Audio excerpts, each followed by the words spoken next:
Bienvenue à cette capsule vidéo portant sur la résolution d'inéquations simples. Avant tout, nous devons définir ce qu'est une inéquation.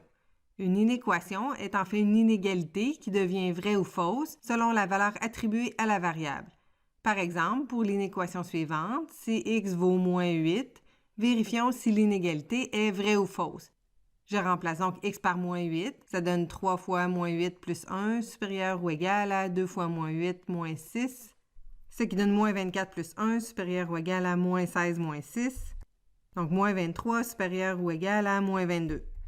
Ce qui est en fait une inégalité qui est fausse, car moins 23 est un nombre inférieur à moins 22. Par contre, si x vaut 0, on obtient 3 fois 0 plus 1, supérieur ou égal à 2 fois 0 moins 6, ce qui donne 1 supérieur ou égal à moins 6.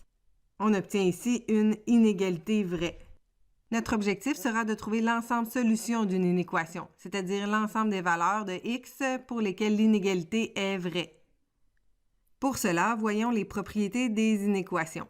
En premier lieu, pour l'addition et la soustraction, si C est un nombre réel, alors A inférieur à B est équivalent à A plus ou moins C inférieur à B plus ou moins C, ce qui signifie en fait qu'on a le droit d'additionner ou soustraire une constante C de chaque côté de l'inéquation. En deuxième lieu, pour la multiplication et la division, si C est supérieur à 0, on peut multiplier chaque côté de l'inéquation par C ou encore diviser par C, comme si nous faisions ces opérations sur une équation. Par contre, si C est négatif, le symbole d'inégalité change de sens lorsqu'on multiplie ou divise les deux membres de cette inéquation par une quantité négative. Ces propriétés sont aussi valides lorsque nous avons les symboles strictement supérieur, inférieur ou égal, ou encore supérieur ou égal.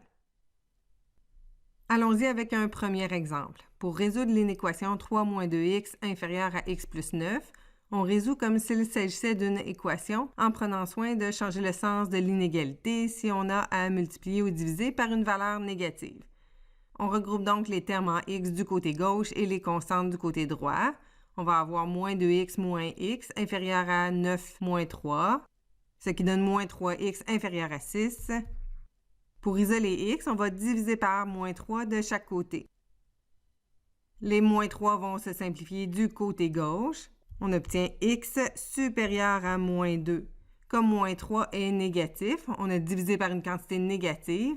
Le symbole inférieur devient supérieur.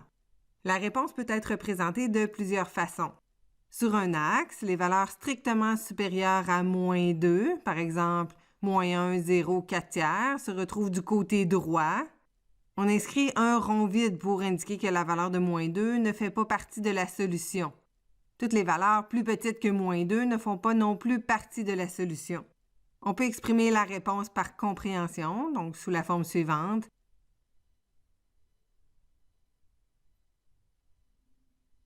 Ou encore sous forme d'intervalle. Donc, on va dire que x appartient à l'intervalle allant de moins 2 exclu jusqu'à l'infini.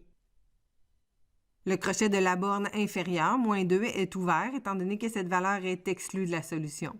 Il est impossible ici, dans le cas d'inéquation, de vérifier toutes les réponses en les remplaçant dans l'inéquation initiale, mais on peut en tester quelques-unes. En réalité, toutes les valeurs inférieures ou égales à moins 2 vont donner une inégalité fausse, tandis que toutes les valeurs supérieures à moins 2 vont donner une inégalité vraie. À l'exemple B, distribuons premièrement le 3 et le moins 2 dans les parenthèses. On obtient 3x moins 6 moins 2x plus 10 supérieur à 14 plus x. 3x moins 2x donne x, moins 6 plus 10 donne 4. Si on regroupe les termes en x du côté gauche, on va obtenir x moins x, et les termes constants du côté droit, ça va donner 14 moins 4. X moins x donne 0x, ou encore 0, et 14 moins 4 donne 10. On obtient en fait une inéquation fausse. 0 est plutôt inférieur à 10. Lorsqu'on obtient une telle contradiction à la dernière étape de la résolution, cela signifie en fait qu'il n'y a aucune solution possible. On écrit comme réponse l'ensemble vide. L'exemple C consiste à résoudre une inéquation composée, car on retrouve deux symboles d'inégalité dans l'inéquation. Notre but est alors d'isoler x au centre de l'inéquation. Pour cela, on commence par multiplier par 3 pour éliminer la division par 3. Si on multiplie par 3 au centre, on doit aussi multiplier chacune des deux bornes extérieures par 3.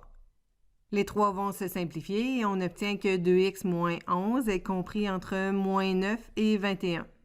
Pour isoler le terme 2x, on va additionner 11 au centre de l'inéquation. On doit également faire cette opération au moins 9 et au 21. Moins 11 et 11 s'annulent, on obtient que 2x est compris entre 2 inclus et 32 exclus. Étant donné que x est multiplié par 2, on va diviser par 2 partout. Les deux se simplifient, on obtient que x est supérieur ou égal à 1, mais inférieur à 16. Ou encore que x est compris entre 1 inclus et 16 exclus. On peut représenter la réponse sur l'axe suivant. Toutes les valeurs comprises entre 1 et 16 font partie de la solution. La valeur x égale à 1 est incluse, donc on met un rond plein, et la valeur x égale à 16 est exclue, donc on met un rond vide. En compréhension, la réponse s'écrit l'ensemble des nombres réels tel que x est compris entre 1 inclus et 16 exclus.